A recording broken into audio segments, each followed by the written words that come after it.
Oakland. We're going to begin in 3, 2, 1, go. So now these robots, they're moving, they're charging across the field.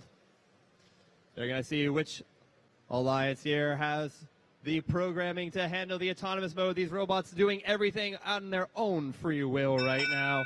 The robot uprising is going, and there is no autonomous winner. We are moving on to drivers in 3, 2, 1, go.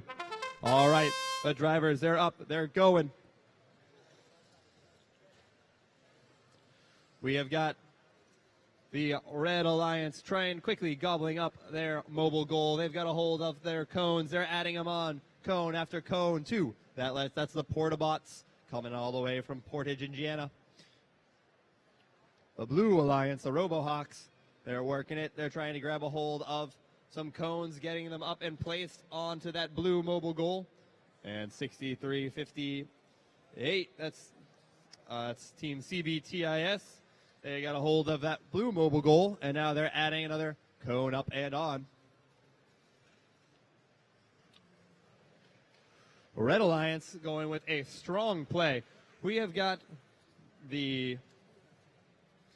Stripped Gears, who are actually holding one of those blue mobile goals hostage in this match. They might even potentially have 2 of those blue mobile goals, and their whole operation is trying to prevent the Blue Alliance from being able to score those goals in either the goal zone or place any cones up and on top of them.